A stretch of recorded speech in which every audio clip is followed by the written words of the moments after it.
Friends, see your foundation, time value of money. Question number 19. Read the question.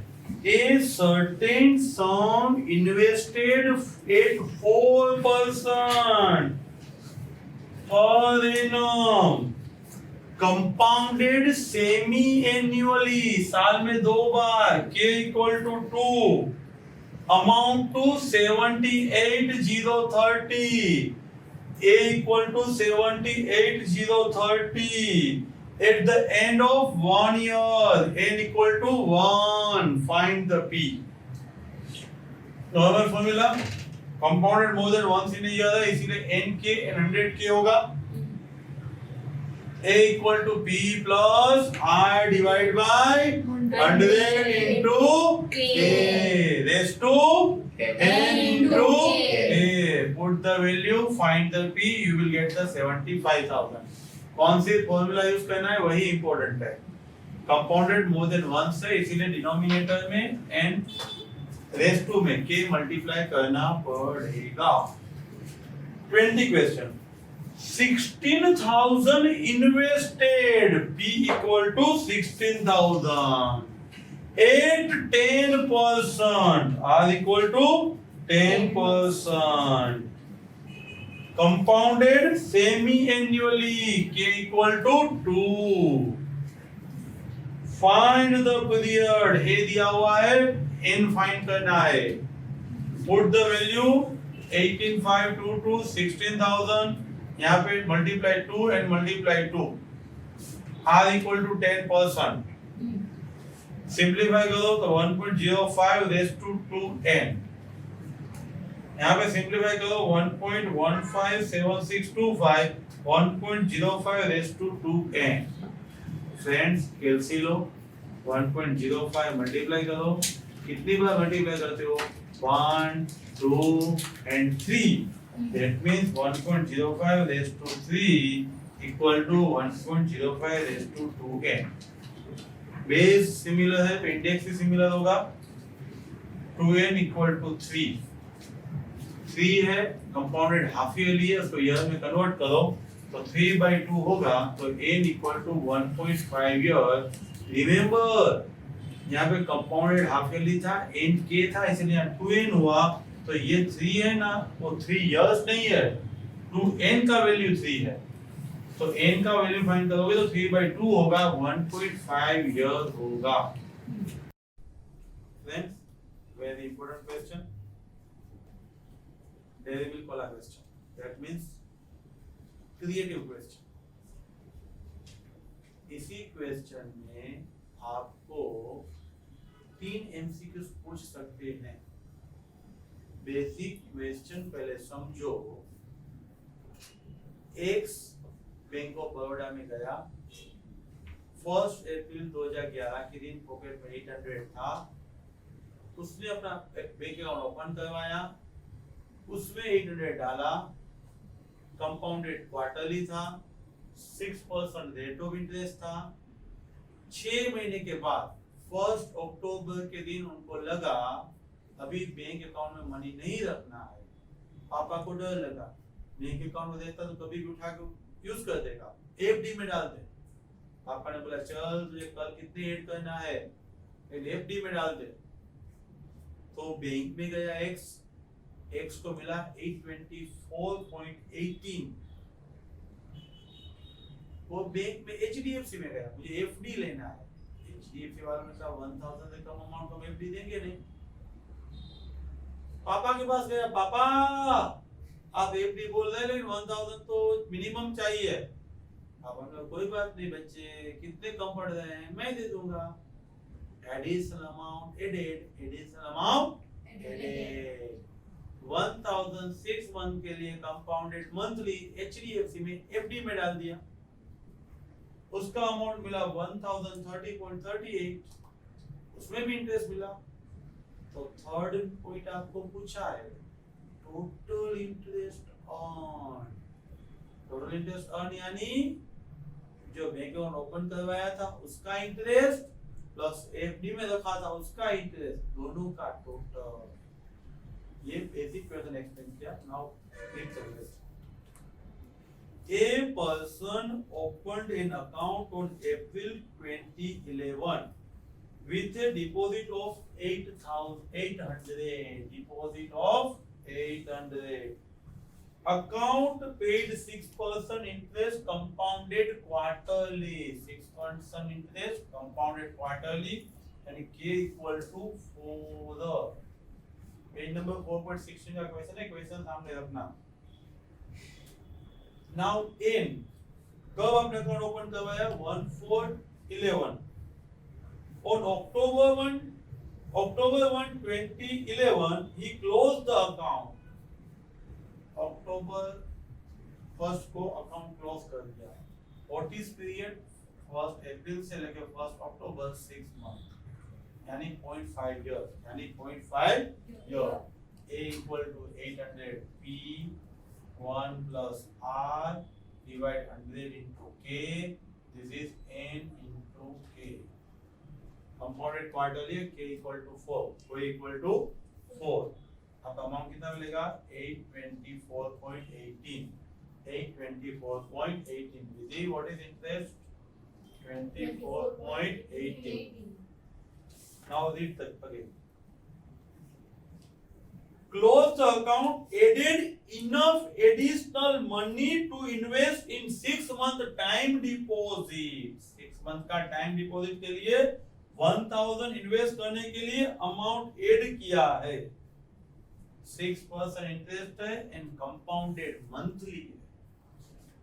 How much additional amount did the person invest in 1st October? Let me see. 800 का bank account open करवाया था. 824.18 मिला था. Additional amount added 1000 का time deposit ले रहा है. Add कितना करेगा 1000 minus 824.18 answer 175.82 amount to be added. Second पढ़ो. What was the maturity value of time deposit on April 1 2012? April 1 2012 में 6 month आपका एन होगा. 1 अक्टूबर के दिन आपने एफडी टाइम डिपॉजिट के रखवाया था. क्वेश्चन में दिया ही हुआ है 6 month. A equal to 1000, R equal to 6, K equal to 12, K equal to 12, N 6 month यानी 0.5 years. आपको अमाउंट मिलेगा 1030.38. थर्ड आपको पूछा है टोटल इंटरेस्ट ऑन. यहाँ पे 800 की जगह पे 824.18 था. Interest rate 24.18. और सेकंड में टाइम डिपॉजिट में एफडी में आपका इंटरेस्ट है 30.38. Total 24.18 plus 30.38 54.56. Friends effective rate of interest MCQs के लिए वेरी इंपॉर्टेंट. ये कंसेप्ट अप्लाई कब होगा याद रखो जब interest is compounded more than once in a year. When this apply it applies when interest is compounded more than once in a year. More than once in a year.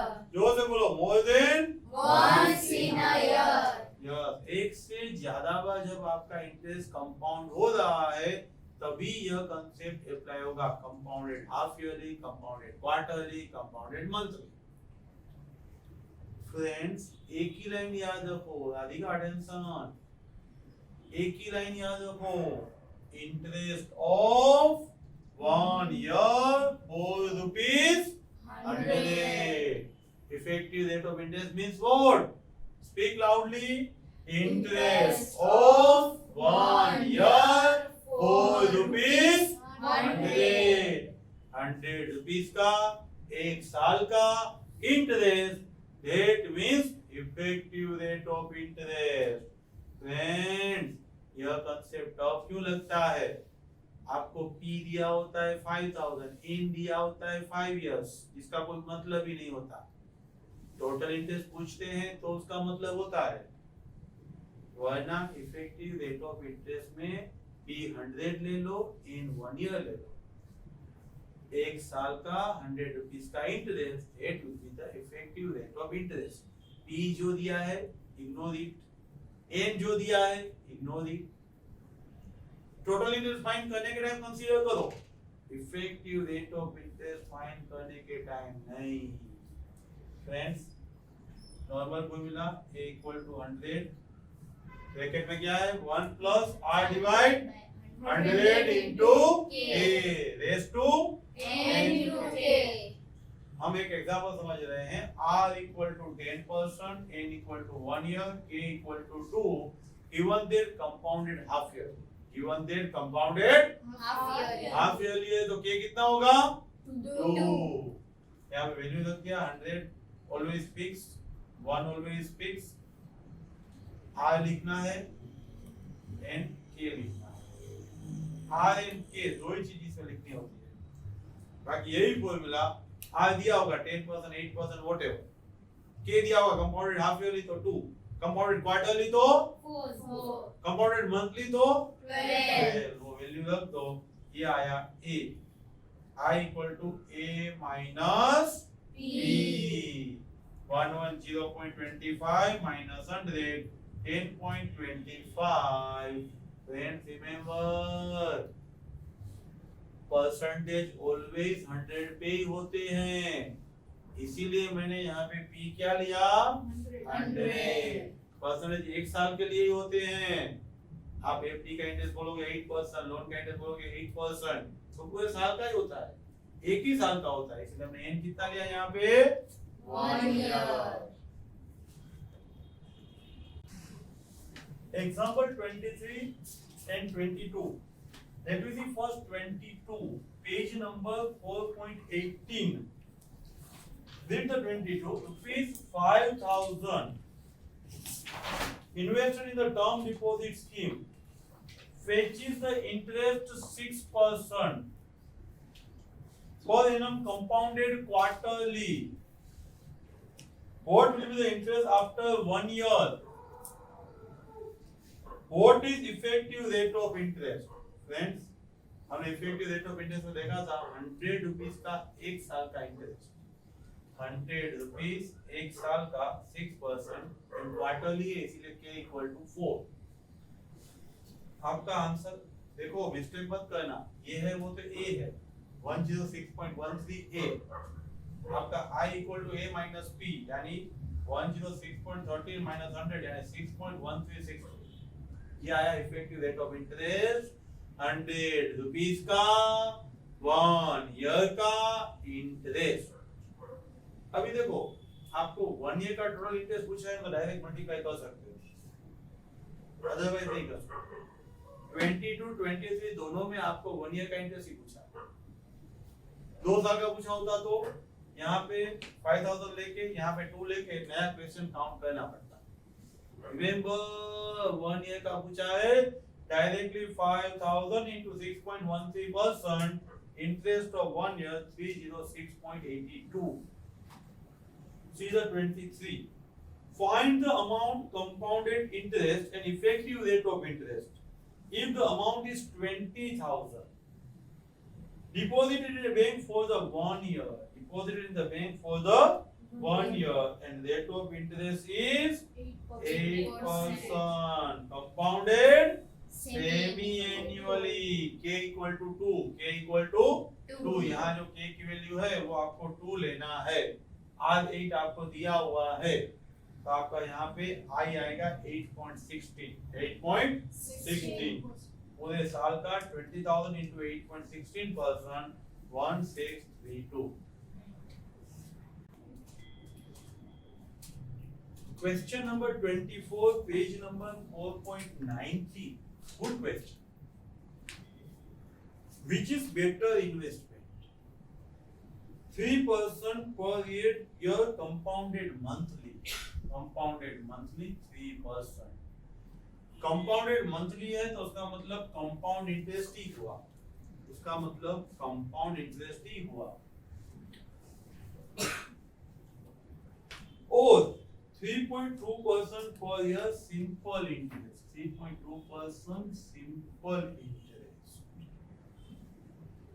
Friends 3.2% simple interest है तो उसका आप annual interest जब find करोगे तो 100 3.2 ही आएगा ना, nothing else. 3.2 1 year 100 यानी 3.2। आप सिंपल इंटरेस्ट से इन्वेस्ट करोगे तो आपको मिलेगा सिर्फ 3.2, आपको मिलेगा 3.2। कंपाउंड इंटरेस्ट से इन्वेस्ट करोगे तो है 3%। इफेक्टिव रेट ऑफ इंटरेस्ट कितना है? इफेक्टिव रेट यानी earning E100 R 3%, compounded monthly आपका ए आया 103.04 एंड आई है 103.04 माइनस 100 यानी 3.04। बच्चों को 2 और 4 में 4 बड़ा लगता है, आंसर लिख क्या आ जाता है? This is the better. ये 2 नहीं है 3.20 है, 3.04 और 3.20, 3.20 इज हायर, इसीलिए आपको इन्वेस्ट करना है तो 3% वाला कंपाउंड इंटरेस्ट वाला कंपाउंडेड मंथली वाले में मत करो, आप 3.2 वाले सिंपल इंटरेस्ट में ऑप्शन 2 सिलेक्ट करो।